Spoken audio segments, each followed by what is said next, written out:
할렐루야. 하나님의 크신 은혜가 오늘 좋은 날, 우리 주님의 날에 몸된 교회 나오신 우리 성도 한 분 한 분에게 임하시기를 주의 이름으로 축원합니다. 오늘 성경 말씀을 통해서 보면은 히브리 산파 십브라와 부하라는 사람이 나오는데,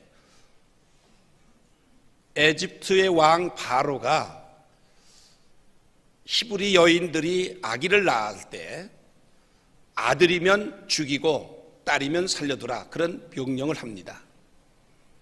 그러나 이 산파들이 그 바로의 명령을 거역하고 아들들을 다 살려주게 됩니다. 그러면은 이 산파들은 왕의 명령을 거역했기 때문에 틀림없이 죽음을 당할 수밖에 없습니다.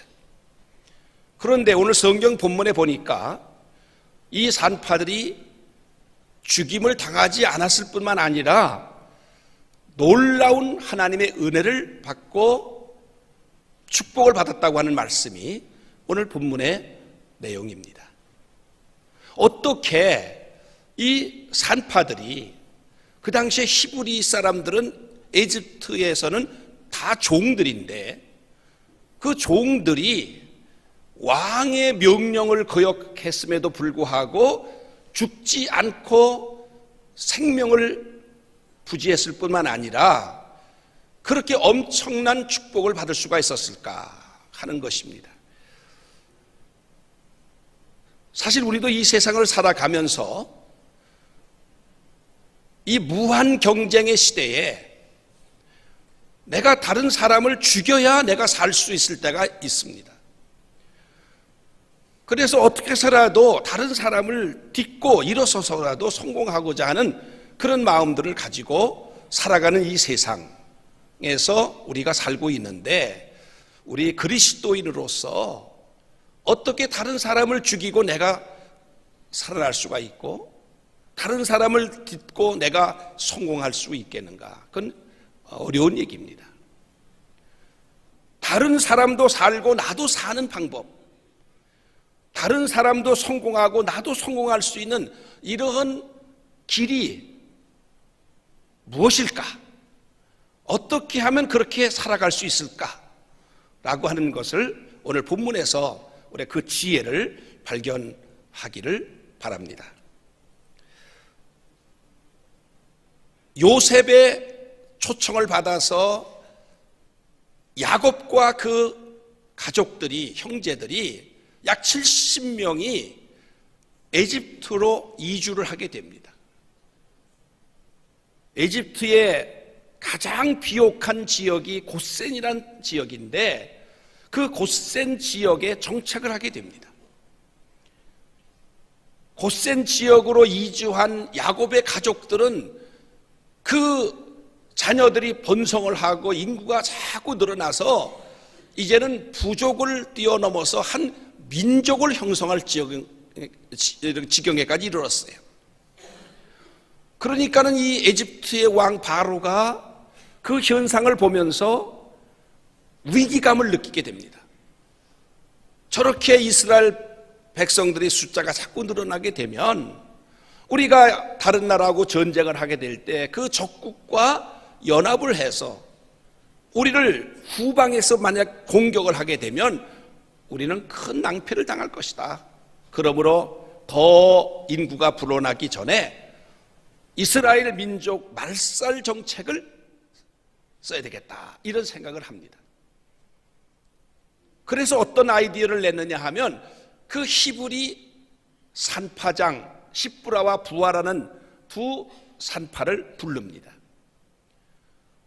그 당시에는 히브리 사람들, 이스라엘 사람들은 다 에집트에서 노예 신분이기 때문에 아기를 낳게 되면 이 히브리 산파들이 가서 아기를 받는 거예요.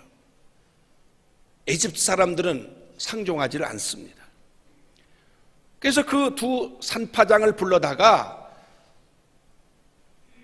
히브리 여인들이 아기를 낳으면, 여자 아기가 나오면 살려두고 남자 아기가 나오면 죽이라, 이렇게 명령을 합니다. 그렇게 해서 조용하게 소리 없이 이스라엘 인구 수를 줄이겠다고 하는, 더 이상 인구가 증가하는 것을 막아보겠다고 하는 생각으로 이제 그렇게 한 것입니다. 그런데 이 산파들은 그 바로의 명령을 따르지 않습니다. 여기 본문의 출애굽기 1장 17절에 보니까 그러나 산파들이 하나님을 두려워하여 애굽 왕의 명령을 어기고 남자 아기들을 살린지라 그랬어요.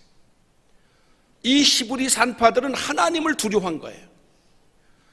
바로의 명령대로 만약에 이스라엘 민족의 남자 아이들을 죽이게 되면 하나님이 가만히 계시지 않겠다, 하나님 우리들에게 벌을 내리실 것이다, 이런 생각을 하고 하나님을 두려워하는 마음 때문에 바로의 명령을 거역하게 된 것입니다. 이 산파들이 아기들을 죽이지 않고 살린다고 하는 소문이 바로의 귀에 들어가니까 바로가 얼마나 노발대발하겠어요. 누구의 명령이라고 너희들이 거역하는가? 당시에 바로는요, 신적인 존재입니다. 태양신이라고 하는 신적인 존재예요. 그런 신적인 존재인 왕의 명령을 거역하는 그들을 당장 불러들여라, 소환 명령을 내립니다. 그러니까 이 두 산파가 왕에게 불려나가게 되면 죽는 게 뻔하지 않습니까? 히브리 사람들은 에집트 왕 앞에서는 파리 목숨만도 못한 거예요. 얼마든지 죽일 수 있는 거예요. 죽여도 그냥 죽이는 것이 아니라 사지를 찢어 죽일 수도 있고, 또 그 본인만 죽이는 것이 아니라 그 가족들 다 죽이고 친족들 다 죽고, 옛날 과거에 우리나라에서도 구족을 멸하느니, 그런데 그 당시에도 그게 있었어요. 다 죽이는 거예요. 왕의 소환을 받았던 이 산파는 인간적으로 얼마나 두렵습니까? 이제 이것이 탄로가 났고 왕 앞에 가면 이거는 틀림없이 죽게 된다고 하는 생각을 하니까 죽음 앞에는 누구나 두려운 거예요. 본능적으로 두려운 거예요. 이제 내리면은 왕궁에 가야 되는데, 왕 앞에 끌려가야 되는데, 지금 오늘 밤 이제 내리면 내가 죽는구나. 나만 죽는 것이 아닙니다. 옆에서 아무것도 모르고 쌕쌕 잠이 들어있는 손주도 죽습니다. 얘도 죽고 우리 가족이 다 죽고 우리 친족이 다 죽는다 생각하니까 끔찍한 생각이 드는 거예요. 이걸 어떡하나, 이런 상황에서 어떻게 하면 좋은가. 정말 진퇴양난의 그런 상황에 빠지게 된 거예요. 우리도요, 지금 이 시대를 살면서 때에 따라서는 그런 어떤 어려움을 당할 때가 있습니다. 꼼짝없이 이거는 벌을 받아야 되고, 꼼짝없이 불이익을 당해야 되고, 꼼짝없이 죽을 수밖에 없는 그런 상황에 빠질 때도 있습니다. 그럴 때 우리가 인간적으로 고민하잖아요. 이거 어떻게 하면 좋을까? 이럴 때 내가 살아남는 길이 무엇일까? 이런 생각을 하게 되고, 그러다 보니까 노이로제도 걸리고 불면증도 걸리고 우울증도 걸리고 뭐 이렇게 돼서 굉장히 힘든 그런 삶을 살 때가 있습니다. 아마 여러분 중에 그런 분이 있을 수도 있습니다. 그런데 이 십부라와 부와 이 간수장은 그 다음 날 바로 궁으로 갈 때 아마 처음에는 그런 생각했겠죠. 마치 사형수가 사형장으로 끌려 들어가는 같은 그런 느낌을 가지고 그들이 바로 궁을 갔을 것입니다. 그 히브리 산파들의 행색은 참 초라합니다. 노예 신분에다가 뭐 옷을 잘 입었겠습니까? 초라한 옷을 입고, 그리고 그 어마어마한 그런 바로궁으로 끌려 들어갈 때 그들이 얼마나 위축을 당하고 그랬겠습니까? 그 바로궁에 들어갈 때 양쪽으로는 그 시병들이 쫙 무기를 들고 창을 들고 도열해 있을 것이고, 그 안에 가서 보니까 저 왕자에 앉아있는 바로 그 금 왕관을 쓰고 딱 버티고 앉아있는 그 바로의 왕을 볼 때 얼마나 그 위험이 있었겠습니까? 그런데요, 하나님께서 이 십부라와 부하의 마음속에 담대함을 주셨어요. 너는 사람을 두려워하지 말아라. 저 바로도 사람이다. 그런 마음을 주신 거예요. 하나님만을 두려워하라. 예수님도 말씀했습니다. 너희는 사람을 두려워하지 말아라. 사람은 너희를 육체를 죽일 수 있지만 그 이후는 어떻게 할 수 없는 인간을 두려워하지 말고 너희의 육체와 영혼을 동시에 죽일 수 있는 분, 육체도 죽이고 영혼은 지옥에다가 던질 수 있는 하나님을 두려워하라. 예수님 그렇게 말씀하셨잖아요. 우리가 정말 예수를 믿고 하나님 믿는다고 하면서도 우리는 하나님을 두려워하지 않고 사람을 두려워할 때가 많습니다. 하나님을 의식하지 않고 사람을 의식할 때가 많다 그 말이에요. 그래서 사람 눈치 보느라고 신앙생활 하면서도 제대로 신앙생활을 바로 못하고 하나님 보시기에 기쁘지 아니한 그런 모습으로 말하고 행동할 때가 있다는 사실 우리가 인정하지 않을 수가 없습니다. 여러분, 하나님을 두려워하시기 바랍니다. 경외라고 하는 것은 두려워한다는 뜻입니다. 여기 보니까 하나님이 그 산파들에게 은혜를 베푸시니 그 백성은 번성하고 매우 강해지니라. 그 산파들은 하나님을 경외하였으므로 하나님이 그들의 집안을 흥왕하게 하신지라. 이 산파들이 바로의 명령을 거역할 수 있었던 것은 하나님을 두려워했고 하나님을 경외했기 때문에 그런 거예요. 우리 그리스도인들 오늘날 21세기를 살아가는 우리 성도들은 하나님을 두려워하는 성도들 되시기를 주의 이름으로 축원합니다. 하나님을 두려워해야 돼요. 그러나 하나님이 책임져 주시고 그런 사람에게 복을 주시는 거예요.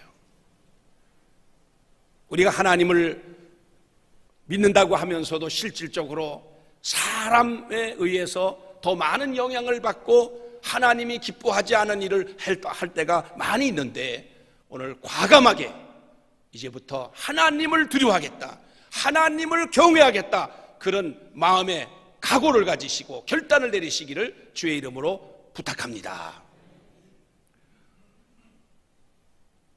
제가 지난 주간에 그 박효진 장로님이 쓰신 책, 하나님께서는 아무도 포기하지 않으신다는 제목의 책을 읽었습니다. 참 감명 깊게 읽었어요. 여러분도 기회 되면 한번 꼭 읽어보시기를 권하고 싶습니다. 그 박효진 장로님은 뭐 간증도 들어보신 분도 계실 거고 그분의 책도 읽어보신 분이 전에 쓴 책 있을 거예요. 그런데 이분이 청송교도소에서 교도관으로 있었어요. 일반 공무원 하다가 교도소로 발령을 받아서 청송교도소에서 일을 하게 됐는데 이분은 남보다 훨씬 오래 했습니다. 청송교도에 있어서 오랫동안 자기가 자원해가지고 거기서 근무를 하셨어요. 그런데 이분이 그 당시에 교회 나갔습니다. 집사의 직분을 가지고 있었어요. 결혼하기 전에는 예수 안 믿었어요. 그 집안이 워낙 아주 골수 유교 집안이라 엄두도 나지 않는 거예요. 그러나 그 아내가 아주 독실한 크리스찬이에요. 그래서 아내 때문에 결국 교회를 나가게 됐어요. 뭐 예수 믿으려고 나간 건 아니에요. 거기 글에 보면 나가준 거예요. 그 아내는 자기 남편이 교회 나와주는 것만도 감사해하는 거예요. 교회 와서 예배 드리는데 그런 사람이 예배 제대로 드리겠어요? 예배 시간 언제 끝나나 그것만 기다리고 있었겠죠. 그리고 교회 다니다 보니까 집사 직분도 줬어요. 집사야 명색이. 그러나 교회 문만 바깥에 나가면 집사고 뭐고 없어요. 안 믿는 사람 똑같아요. 아니 안 믿는 사람보다 더하면 더해요. 그가 교도관 생활하면서 매일 술 마시고 뭐 노름하고 뭐 그런 생활을 하는 거예요. 오히려 안 믿는 사람보다 도덕적으로 더 오히려 못한 거예요. 그러니까 아무도 그 박효진 집사님이 교회 나가는 줄도 모르고 집사인 줄도 모르고 그렇게 지낸 거예요.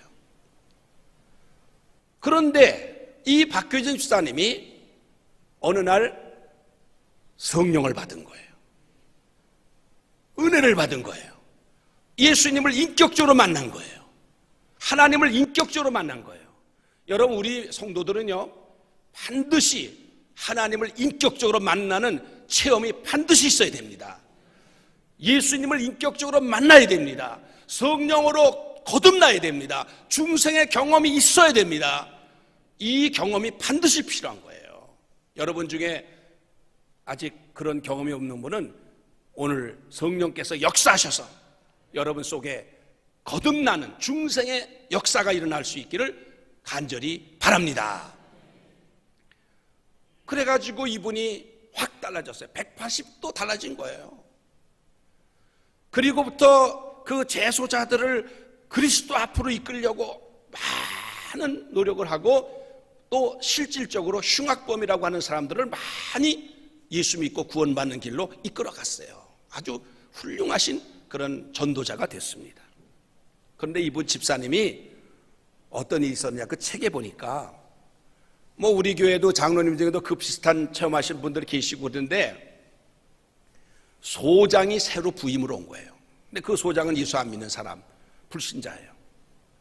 근데 새로 소장이 부임해 왔으니까 이제 환영하는 그런 축하 파티가 열렸어요. 임원들만 와가지고 이제 하는데 뭐 뻔하지 않습니까? 그래서 술잔이 돌아가고 막 이러는데 자, 소장이 한 잔씩 하자. 그리고 다 돌리니까 뭐 다들 뭐 넙죽넙죽 다 받아 마셔야죠. 어느 안전이라고 소장 그 말을 거역합니까? 그리고 이 교도소의 조직은 우리 최영 목사님도 계시지만 교도소 선교를 하십니다만은 군대 조직 이상이에요. 어마합니다. 소장 말 거역해요. 반드시 처벌받습니다. 그런데 이 박효진 집사님이 전 술을 안 합니다. 저 교회 나갑니다. 안 합니다. 딱 거역한 거예요. 거절한 거예요. 자, 누구의 지금 권한 거예요? 소장이 그 당시에 박효진 집사님은 서무주임이에요. 서무주임에게 주는데 거절한 거예요. 옆에 사람들이 그 소장님이 주시는 잔인데 받아야지. 자네 잘 들었잖아. 과거에도 술 잘 마셨는데 왜 그래? 이제 그 소장에도 무슨 억가심정이 있는 사람처럼 행동을 하니까 갑자기 이 분위기가 싸늘해 식어진 거예요. 그 흥겨웠던. 그래서 소장이 자기 잔을 받지 않으니까 얼굴이 굳어지는 거예요. 주면서 그러면 마시지 않으려면 받아서 앞에다 놓기만 해. 그러고 준 거예요. 여러분, 마시는 것도 아니고 이제는 받아 놓기만 하라면 그거 할 수 있잖아요. 그렇게 그것도 못한다면 이건 말이 안 되잖아요. 그래서 순간적으로 받아야 되겠다 생각을 했는데 성령님이 말씀하시는 거예요. 너는 하나님을 두려워하느냐? 사람을 두려워하느냐? 너 하나님을 기쁘시게 하겠느냐? 사람을 기쁘시게 하겠느냐? 이런 하나님의 음성이 들리는 거예요. 네가 하나님의 은혜를 받았는데 믿음이 없으면 의리라도 있어야지 않느냐? 이런 마음이 오는 거예요. 그래서 그 소장이 주는 받아서 놓기만 하라는데도 죄송합니다. 못하겠습니다. 이렇게 한 거예요. 자, 이렇게 되면 이게 상황이 이제 어떻게까지 간 거예요? 이건 뭐 백발백중 그 분리 당할 수밖에 없는 거죠. 그 상황에서 완전히 분위기 닿게 들어버렸죠. 이게 소장이 권하는 술자를 받아만 노래는데도 거부했으면 이게 말이 됩니까? 그래도 성령이 마음속에 주시는데 어떻게 했어요? 옛날 같으면야 뭐 자청해서 받았고 자청해서 마셨겠지만 지금 이 예수님을 인격적으로 만난 상황에서 성령이 마음속에 허락하지 않으시는 거예요.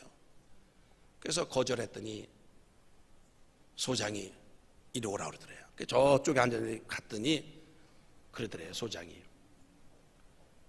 나는 자네같이 그렇게 충직한 부하를 둔 것이 행복하네. 그러더래요. 그러면 그 소장의 마음을 누가 움직였을까요? 그 순간에 하나님이 그렇게 하신 거예요. 바로가 이 산파들을 불러가지고 너희가 어찌하여 내 명령을 어기고 남자 아기들을 살려줬느냐 이렇게 호령을 할 때에 이 산파들이 한 말이, 히브리 여인들은 애굽 여인 것처럼 약하진 않습니다. 모두 건장해서 산파가 가면 벌써 이미 아기를 낳아서 품에 안고 있습니다. 죽일 기회가 없습니다. 이렇게 거짓말을 했어요. 여러분, 그런 말을 믿을 사람이 세상에 어디 있어요? 여러분들에게 그렇게 산파가 얘기한다고 여러분 그런가? 이러고 여러분 고지 듣겠어요? 여기 보니까 고지 들을 뿐이 없어요. 아니, 삼척동자도 그거는 거짓말인 줄 다 아는 거예요. 그럼 왕 앞에서 거짓말까지 했으면 더 이상 살아남을 길이 없는 거예요. 내가 감히 왕 앞에서 거짓말을 해? 아니, 아무리 건장하다 그래도 그래, 다 100이면 100이 다 가서 보기도 전에 애기 낳고 품에 보고 있어? 한 명도 안 죽였잖아. 어디서 감히 거짓말하냐고 그러고 뭐 사지 백체를 다 찢어 죽여도 시원치 않다고 그러고 일족을 다 멸하고 명령할 만한 분위기가 됐는데, 그 순간 이 산파들은 왜 아기들을 죽이지 않았습니까? 하나님께서 그 산파들의 마음에 히브리 백성들의 생명을 지켜라 하는 마음을 주신 거예요. 산파라고 하는 것은 사람을 죽이는 직업이 아니에요. 살리는 직업이에요. 생명을 받는 직업이에요. 만약에 그 아이가 어떻게 하다 질식해 있으면 빨리 인공호흡을 시켜서 어떻게 해서 살려내는 게 산파들이 할 일이지 죽이는 직업은 아니잖아요. 그리고 하나님 백성인데 하나님 백성을 하나님이 귀하게 여기는 이 백성을 내가 어떻게 죽이는가? 하나님께서 그 마음을 주신 거예요. 아무리 바로가 무서운 존재고 두렵다 할지라도 나는 하나님의 말씀 따라 하나님의 뜻을 따라 살겠다 각오한 거예요. 이렇게 각오한 사람에게는 하나님이 도와주시는 거예요. 그래서 그렇게 뻔한 거짓말을 했을 때 이 바로 왕이 그 순간 어떤 마음을 가졌느냐 하면 하나님이 그렇게 바꿔주는 거예요. 하나님은요, 악한 사람 마음속에도 역사하십니다. 그렇게 좋게. 순간적으로 히브리 여인들이 건장하다? 그러면 그 건장한 여인이 난 아들은 건강하겠지. 이런 마음이 오는 거예요. 그리고 머릿속에 주판알을 탁 튀겨보는 거예요. 아마 이집트는 그 당시에 주판이 있었을 거예요. 주판을 탁 대면 그래, 죽이는 보다는 차라리 이집트에는 나일강이라는 강이 있어요. 그 강에다가 버려라. 오늘 다 읽지 않았습니다마는 22절에 보니까 그러므로 바로가 그의 모든 백성에게 명령하여 이르기를 아들이 태어나거든 너희는 그를 나일강에 던지고 딸이어든 살려두라 그렇게 말했더라 그래요. 그러니까 다 나일강에다 버리라는 거예요. 버리면 죽지요. 가난아기가 버렸는데 살겠어요? 그러면 그 히브리 여인들이 자기 자식을 물속에다 던지겠습니까? 모세 어머니처럼 갈대 상자에다가 담아서 그래도 몇 시간에 더 살아라, 어떻게 해서 하나님이 살려주실기를 기도하면서 물에다 띄었을 게 틀림없잖아요. 모세 부모만 그런 게 아니에요. 다들 갈대 상자에 넣어가지고 다 띄우는 거예요. 그 나일강에는 갈대 상자들이 이렇게 둥둥둥 떠다녀요. 그러면 이집트 군인들이 가서 건져와요. 건져다가 어떤 나라에다가 노예로 팔아먹는 거예요. 건장한 아기니까 잘 키우면 이 아이는 괜찮다 해가지고 파는 거예요. 그러면 일거양득이 되는 거예요. 이스라엘의 백성들의 숫자를 줄일 수도 있고 동시에 자기는 수입이 된단 말이죠. 경제적으로. 이런 머리를 굴리게 만든 거예요. 일부러. 그래서 그렇게 명령을 한 거예요. 그것도 다 하나님의 섭리 속에 있는 거예요. 그렇게 갖다 버리게 한 때에 누가 태어났습니까? 모세가 태어난 거예요.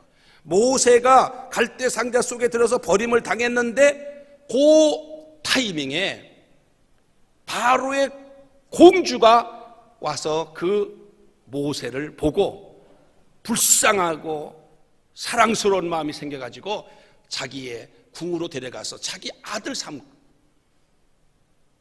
그 당시에는 다 에집트가 친족끼리 결혼하기 때문에 공주라는 말은 중전과 같은 거예요. 그래서 이 모세가 바로 궁에서 안전하게, 신부는 히브리 민족이지만은 40년을 거기서 길림을 받고 학문을 공부하고 무술을 배우고 지도자로서의 소양을 키우게 되는 거예요. 이게 누가 하는 거예요? 하나님이 하시는 거예요. 그렇게 해서 결국은 이 두 산파는 죽지 않고 살아났습니다. 이게 하나님의 역사인 줄로 믿습니다. 그래서 그 박효진 장로님은 지금 장로님인데 이천에 있는 기독교 교도소의 소망교도소의 부소장으로 계셔요. 근데 이분이 보통 교도관들이 청송교도소에서 얼마 근무를 하면 이제 다른 지역으로 영전을 하게 되는데 주로 뭐 대구로 간다든지 부산으로 간다든지 이렇게 해가지고 서울까지 올 수도 있는데 이분은 청송교도에서 바로 서울 구치소로 발령을 받아요. 너 누구 백으로 여기 올라왔냐? 백이 하나도 없어요. 하나님 백으로 서울 구치소에서 근무를 하게 됐다 그러면 하나님이 옮겨주시는 거예요. 여러분, 하나님이 함께 하시면 그렇게 되는 줄로 믿습니다. 우리 교회 장호성 장로님이 최근에 협회장이 됐어요. 그 취임식을 하는데 취임사를 써가지고 저한테 가져온 거예요. 주일날. 목사님, 제가 이렇게 취임사를 썼는데 한번 봐주세요. 그래서 제가 이렇게 봤어요. 맨 마지막에 하나님께 영광을 돌립니다. 그런 구절이 있어요. 그런데 주변에 있는 분들이 그거 빼라고 그린다는 거예요. 아니, 다 장로인 줄 아는데 거기서 또 티를 내고 또 뭐 하나님께 영광 돌린다면 거기 안 믿는 사람이 많은데 되겠느냐. 그러니까 마음이 흔들리는 거예요. 장로님도. 그렇지. 근데 저는 마음속으로는 안 해요. 이런 기회에 하나님께 영광 돌려야 됩니다. 이렇게 말하고 싶었는데 또 장로님 입장을 또 생각해 보니까 그것도 일리가 있어. 그래서 말을 못하고 지났어요. 그리고 월요일 날 제가 이제 그 기도원에 가서 있는데 그게 마음에 걸리는 거예요. 내가 그때 장로님한테 그냥 하나님께 영광 돌립니다라고 하라고 얘기를 했어야 되는데 이걸 못했는데 마음이 걸리는 거예요. 대개 대통령 중에 장로님 대통령이 돼가지고 되기 전에는 뭐 하나님한테 얼마나 매달렸겠어요. 기도했겠어요. 그런데 막상 취임사에는 하나님께 영광 돌립니다 말 못하잖아요. 여러 국민들을 생각해서 그러는 건 이해는 되는데 어떻든 신앙인의 입장에서는 좀 그렇잖아요. 좀 그런 기회에 하나님께 영광 돌립니다 한마디 하면 얼마나 좋아요. 하나님 얼마나 기뻐하시겠어요. 그래서 제가 이거 장로님한테 문자라도 보내야 되겠다. 꼭 빼지 말고 하나님께 영광 돌립니다 하는 걸 누라고. 그래서 제가 기도를 하는데 하나님 제 마음속에 어떤 마음을 주냐면 장장로 정도면 할 수 있다. 걱정하지 말라. 이런 마음이 오는 거예요. 그래서 제가 그 말씀을 듣고 문자를 이렇게 찍다가 그냥 져버리고 안 보냈어요. 근데 나중에 얘기 들으니까 하나님께 영광 돌립니다. 이렇게 그 취임사에서 했더라고요. 그리고 그 협회에서 나오는 그 기관지에 왜 거기에 취임사가 전문이 나와 있는데 맨 마지막에 하나님께 영광을 돌립니다. 그게 그대로 인쇄가 돼 나와 있더라고요. 이거 쉬운 것 같죠? 쉽지 않습니다.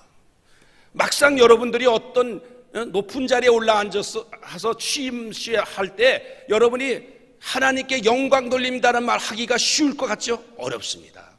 그런데 그럴 때 하는 것이 믿음에서 하는 것이기 때문에 그런 사람은 하나님이 귀하게 여기시고 그런 사람에게 은혜를 주시고 그런 사람에게 복을 주십니다. 이 산파들이 바로 그런 사람이 된 거예요. 우리가 하나님 앞에 정말 간절히 기도했는데 하나님이 응답해 주셨다. 그래 응답을 받고 나서는 하나님께 감사합니다, 영광, 이걸 못하는 사람이 많아요. 여러분, 하나님 앞에 영광 돌리시고 하나님 감사합니다 여러분이 하면 할수록 하나님은 기뻐하시고 귀하게 여기시고 그런 사람에게 은혜를 더해 주시고 하나님의 크신 사랑으로 채워주시는 줄 믿습니다. 너희는 먼저 그의 나라와 그의 의를 구하라. 그래야면 이 모든 것을 더해 주겠다고 말씀했어요. 이사야서 41장 10절에서 말씀했어요. 두려워하지 말아라. 내가 너와 함께 함이라. 놀라지 말라. 내가 네 하나님이 됨이니라. 참으로 내가 너를 도와주리라. 참으로 나의 의로운 오른손으로 너희를 붙잡아 주리라.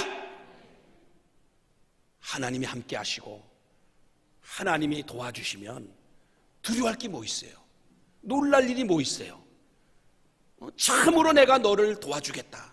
참으로 내가 너를 내 오른손에 붙잡아 주겠다고 약속하셨는데, 그 약속을 분명히 믿고 사는 사람은 이 땅에서 육적으로도 복을 받고 영적으로도 복을 받는 그런 복된 삶을 살게 된다는 사실을 꼭 믿으시기 바랍니다.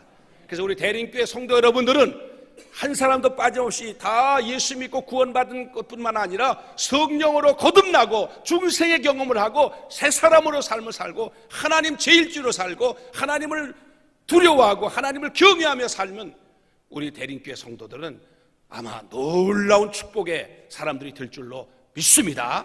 이런 은혜가 임하시기를 주의 이름으로 축원합니다. 축원합니다. 기도하겠습니다. 자비로우신 아버지 하나님, 주님의 은혜와 사랑을 진심으로 감사합니다. 우리가 이 세상을 살면서 우리는 사람을 의식하고 사람을 두려워할 때가 많이 있습니다. 이제는 하나님을 두려워하고 하나님을 경외하며 살아가는 우리 성도들 다 되게 하여 주시옵소서. 그래서 아버지 하나님께서 주시는 놀라운 은혜와 축복을 받고 살아가게 도와 주시옵소서. 예수님의 이름으로 기도하옵나이다. 아멘.